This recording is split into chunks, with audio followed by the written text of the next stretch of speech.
ಜನಧ್ವನಿ ನ್ಯೂಸ್ಗೆ ಸ್ವಾಗತ.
ಆರೋಗ್ಯವೇ ಭಾಗ್ಯ.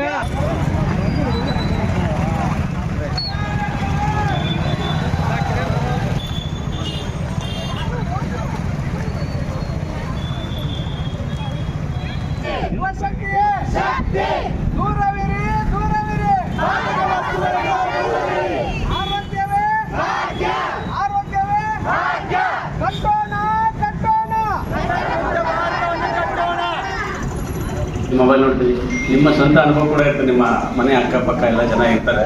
ಅದು ಎನಿ ಡ್ರಗ್ಸ್ ಆಗಲಿ ಅಥವಾ ಎನಿ ಸ್ಮೋಕಿಂಗ್ ವಾಟ್ ಎವರ್, ಅದರಿಂದ ಯಾರು ಉದ್ಧಾರ ಆದರೂ ಕಾಣಂಗಿಲ್ಲ. ಯಾರಾದ್ರು ಕಾಣ್ತಾರೆ, ಬೇಗ ಸ್ಟಾರ್ಟಿಂಗ್ ನಿಮಗೆ ಖುಷಿ ಕೊಡ್ಬೋದು. It's an addiction. ಖುಷಿ ಕೊಡ್ತಂದ್ರೆ ಅಡಿಕ್ಷನ್ ಅದು. ಸೊ ದಯಮಾಡಿ ನಿಮ್ಮ ಮಕ್ಕಳಿಗೆ ಈಗ ದಿಸ್ ಇಸ್ ದಿ ಏಜ್, ನಿಮ್ಮ ಭವಿಷ್ಯ ರೂಪಿಸ್ಕೋಬೇಕಷ್ಟೇ. ಈ ಏಜಲ್ಲಿ ನೀವು ಈ ಕಾಲೇಜಿಂದ ಹೊರಗಡೆ ಹೋದ ತಕ್ಷಣ ನಿಮ್ಮದು ಭವಿಷ್ಯನೇ ಕಾಣ್ತಿದ್ರೆ. ನೀವೆಲ್ಲ ಡಿಗ್ರಿ ಓದ್ತಾ ಇದ್ರಿ, ನೀವು 1 ವರ್ಷ 2 ವರ್ಷ B final year first year second year ಇರ್ತಿರ್ಬೋದು. ಇಲ್ಲಿಂದ ಹೊರಗುವಾಗ ನಿಮ್ಮ ಭವಿಷ್ಯನ ರೂಪಿಸ್ಕೋಬೇಕು.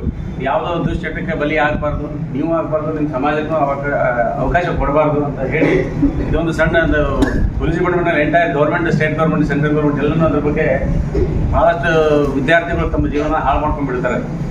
ಅವ್ರ ಲೈಫ್ ಸ್ಪ್ಯಾನು ಕೂಡ ಕಡಿಮೆ ಆಗ್ತದೆ. ಆಮೇಲೆ ನಮ್ಗೇನಾದ್ರು ಕಷ್ಟ ಆಗಲಿ ನಮ್ಮ ತಂದೆ ತಾಯಿ ಕೂಡ ಗೋಳಾಡ್ತಿರ್ತಾರೆ, ಅವ್ರೇನೋ ಹೆಲ್ಪ್ಲೆಸ್ ಆಗಿಬಿಡ್ತಾರೆ. ಸೊ ನಾವು ನಮ್ಮ ಮನಸ್ಪೂರ್ವಕವಾಗಿ ನಿಮಗೆ ರಿಕ್ವೆಸ್ಟ್ ಮಾಡ್ಕೊಳ್ತೀನಿ, ನೀವು ಬಲಿ ಹಾಕ್ಬೇಡ್ರಿ, ಯಾರಿಗೂ ಅವಕಾಶ ಕೂಡ ಕೊಡ್ಬೇಡ್ರಿ. Thank you. ಆರೋಗ್ಯವೇ ಆರೋಗ್ಯವೇ ಯುವಶಕ್ತಿಯೇ. ಹೀಗೆ ಎಲ್ಲ ಈ ಇಳಕಲ್ ನಗರದ ಪ್ರಮುಖ ಬೀದಿಗಳಲ್ಲಿ ಇಳಕಲ್ ಶಹರ ಪೊಲೀಸ್ ಠಾಣೆಯ ಒಂದು ಸಹಯೋಗದಲ್ಲಿ ಶ್ರೀ ವಿಜಯ ಮಾಂತೇಶ್ ಕಲೆ ವಿಜ್ಞಾನ ವಾಣಿಜ್ಯ ಮಹಾವಿದ್ಯಾಲಯದ ಎಲ್ಲ ವಿದ್ಯಾರ್ಥಿಗಳು ಹಾಗೆ ಆಯುರ್ವೇದಿಕ್ ಮಹಾವಿದ್ಯಾಲಯದ ಎಲ್ಲ ವಿದ್ಯಾರ್ಥಿಗಳು ಈ ಒಂದು ಬೃಹತ್ ಆಗಿರ್ತಕ್ಕಂಥ ಜಾಥಾ ಕಾರ್ಯಕ್ರಮವನ್ನು ಮಾನ್ಯ PSI ಸಾಹೇಬರಾಗಿರ್ತಕ್ಕಂಥ ಮಂಜುನಾಥ್ ಪಾಟೀಲ್ ಸರ್ ಅವರ ಒಂದು ನೇತೃತ್ವದಲ್ಲಿ ನಾವು ಇವತ್ತು ಭಾಗವಹಿಸಿದ್ವಿ. ಇದರ ಉದ್ದೇಶ ಇಷ್ಟೇ, ಇಂದಿನ ದಿನಗಳಲ್ಲಿ ಇವತ್ತು ನಾವು ಆಗಲೇ ವಿದ್ಯಾರ್ಥಿಗಳ ಒಂದು ಅನಿಸಿಕೆ ಕೇಳಿದಾಗ ಹೇಳಿದರು, ದೊಡ್ಡ ದೊಡ್ಡ ಸಿಟಿಯಲ್ಲಿರುವಂತಹ ಒಂದು ಮಾದಕ ವ್ಯಸನಿಗಳು ಇಂದು ಹಳ್ಳಿ ಗ್ರಾಮ ಮಟ್ಟಕ್ಕೂ ಸಹಿತ ತಲುಪಿದೆ, ಅದರ ವ್ಯಾಪ್ತಿ ಹಬ್ಬಿದೆ ಅನ್ನುವಂಥದ್ದು. ಇದನ್ನು ಇಲ್ಲಿಗೆ ಈ ಬೇರು ಸಮೇತ ಕಡಿದು ಒಂದು ಯುವಶಕ್ತಿಯಲ್ಲಿ ಒಂದು ಚೈತನ್ಯ ತುಂಬುವಂಥ ಒಂದು ಈ ವಿನೂತನವಾಗಿರ್ತಕ್ಕಂಥ ಕಾರ್ಯಕ್ರಮ ಎಲ್ಲರನ್ನ ವ್ಯಸನದಿಂದ ದೂರವಿಟ್ಟು ಒಂದು ಸಶಕ್ತವಾಗಿರ್ತಕ್ಕಂಥ ಸಮಾಜ ನಿರ್ಮಾಣಕ್ಕೆ ಯುವಕರ ಪಾತ್ರ ಏನು ಅನ್ನುವುದನ್ನು ತಿಳಿಸುವ ಸಲುವಾಗಿ ಅದೇ ಯುವಕ ಯುವತಿಯರನ್ನು ಬಳಸಿಕೊಂಡು ಈ ಒಂದು ಜಾಥಾ ಕಾರ್ಯಕ್ರಮವನ್ನು ಇಳಕಲ್ ನಗರದ ಪ್ರಮುಖ ಬೀದಿಗಳಲ್ಲಿ ಹಮ್ಮಿಕೊಂಡಿದ್ವಿ. ಈ ಒಂದು ಎಲ್ಲ ಯುವಕರು ಅತ್ಯಂತ ಉತ್ಸಾಹದಿಂದ ಭಾಗವಹಿಸಿ ಈ ಕಾರ್ಯಕ್ರಮವನ್ನು ಯಶಸ್ವಿಗೊಳಿಸಿದ್ದಾರೆ. ಅದಕ್ಕೆ ಹಾಗೆ ನಮ್ಮ NCCಯ ವಿದ್ಯಾರ್ಥಿಗಳು ಸಹಿತ ಅದಕ್ಕೆ ಕೈ ಜೋಡಿಸಿ ವ್ಯಸನದಿಂದ ನಾವು ದೂರ ಇರ್ತೀವಿ, ಸಮಾಜವನ್ನು ವ್ಯಸನ ಮುಕ್ತವಾಗಿ ಕಟ್ಟಿ ಈ ಭಾರತವನ್ನು ಸಶಕ್ತ ರಾಷ್ಟ್ರವನ್ನಾಗಿ ಮಾಡುವಂಥ ಸಂದೇಶವನ್ನು ಇವತ್ತು ನೀಡಿದ್ದಾರೆ ಅಂಥೇಳಿ ನನ್ನ 2 ಮಾತುಗಳನ್ನು ಮುಗಿಸ್ತಾ ಇದ್ದೇನೆ. ನಮ್ಮ SVM ಮಹಾವಿದ್ಯಾಲಯದ ಪರವಾಗಿ ನಾವೆಲ್ಲರೂ ವ್ಯಸನ ಮುಕ್ತವನ್ನು ತೆಗೆದುಕೊಂಡ್ರೆ ಏನೇನು ಹಾನಿ ಆಗ್ತಾವೋ ಅಥವಾ ಅದನ್ನು ತಗೋಬೇಡ್ರಿ ಅಂಥೇಳಿ ಒಂದು ಜಾಥವನ್ನು ಏರ್ಪಡಿಸಿದ್ದೇವೆ. ಆ ಒಂದು ಉದ್ದೇಶದಿಂದ ಎಲ್ಲ ವಿದ್ಯಾರ್ಥಿನಿಯವರು ಏನು ಮಾಡ್ಯಾರಪ್ಪ ಅಂತಂದ್ರೆ ಈ ಒಂದು ಜಾಥಾ ಕಾರ್ಯಕ್ರಮದಲ್ಲಿ ಭಾಗವಹಿಸಿ ಜನರಿಗೆ ಒಂದು ಮೆಸೇಜನ್ನು ಕೊಡ್ತಾ ಇದ್ದಾರೆ. ಈ ಒಂದು ದುಶ್ಚಟಗಳಿಂದ ನಿಮ್ಮ ಆರೋಗ್ಯವೂ ಹಾಳಾಗ್ತದೆ, ಅದೇ ರೀತಿಯಾಗಿ ನಿಮ್ಮ ಮನೆಯೂ ಕೂಡ ಹಾಳಾಗ್ತದೆ ಅಂಥೇಳಿ ಆ ಒಂದು ಉದ್ದೇಶದಿಂದ ಇಲ್ಲಿ ಇಳಕಲ್ ನಗರದಲ್ಲಿರುವಕ್ಕಂತಹ ಜನತೆ ಆಗಿರ್ಬೋದು ಅಥವಾ ದೇಶದಲ್ಲಿರುವಕ್ಕಂತಹ ಜನತೆ ಆಗಿರ್ಬೋದು ಈ ದುಶ್ಚಟಗಳಿಂದ ದೂರವಿರ್ರಿ ಅಂತ ಹೇಳ್ತೀನಿ. ಅದೇ ರೀತಿಯಾಗಿ ನಮ್ಮ ಇಳಕಲ್ ನಗರದ ಶ್ರೀ ಮಹಾಂತ ಸ್ವಾಮಿಗಳು ಅನೇಕ ವರ್ಷಗಳಿಂದ ವ್ಯಸನ ಮುಕ್ತ ದಿನಾಚರಣೆಯನ್ನು ಕೂಡ ಮಾಡತ್ತಾರ.